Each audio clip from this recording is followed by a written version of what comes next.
Bonjour à toutes et à tous et bienvenue sur la chaîne Ingénieur IA. Si c'est votre première fois ici, moi c'est Zakari Suga et ici nous parlons d'intelligence artificielle. Je me forme pour devenir un ingénieur en IA. IA ici englobe le machine learning, le deep learning et la data science. Donc, si c'est des thématiques qui vous parlent, vous vous abonnez sur la chaîne, vous cliquez sur la cloche de notification et on fait le chemin ensemble. Sur la chaîne, en fait, je partage avec vous mon parcours de A à Z. Je vous montre en fait les différentes compétences que je dois absolument maîtriser pour être un ingénieur dans le domaine de l'IA. Très bien. Donc, chaque compétence à maîtriser en fait l'objet d'une playlist sur la chaîne en fait. Donc, pour le moment, vous avez une playlist sur Python. Ici, nous sommes à l'étape 2 de mon parcours. Donc, nous sommes en train de travailler, voir comment fonctionne Git et GitHub.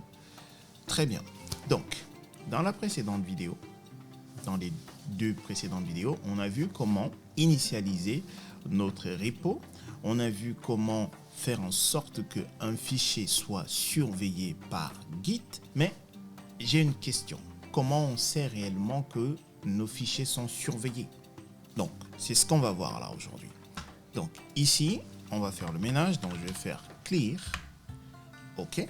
Donc, pour savoir si nos fichiers sont réellement suivis, on va taper la commande git status. Comme ceci. On fait entrer. Alors, qu'est-ce qu'il nous dit? Regardons ici.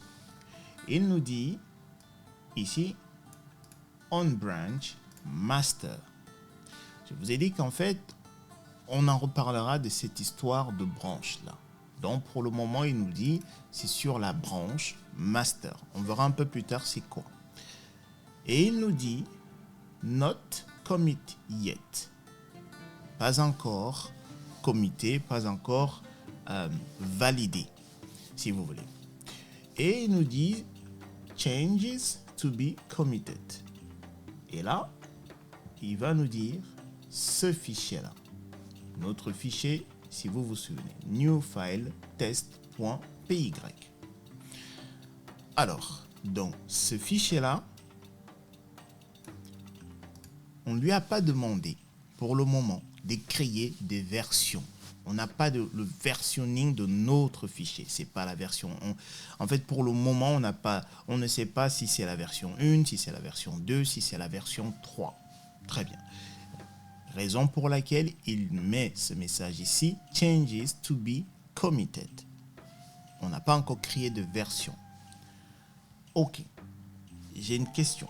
Si nous venons à créer un deuxième fichier, par exemple, qu'on va appeler, on va l'appeler celui-ci text.txt, comme ceci.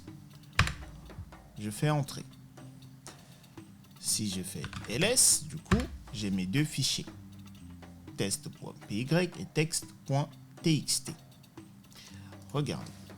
Si à nouveau, on dit git status, regardez. Ici, test.py est en vert. Et il nous dit untracked file. Autrement dit, il ne surveille pas. Le message est là. Untracked files text.txt. Il ne le surveille pas. Le seul fichier pour le moment qu'il surveille, c'est celui-là. Mais comment est-ce que je le sais? Déjà parce qu'il me l'a dit. Et par ailleurs parce que dans la précédente vidéo, je vous ai montré la commande pour faire surveiller un fichier.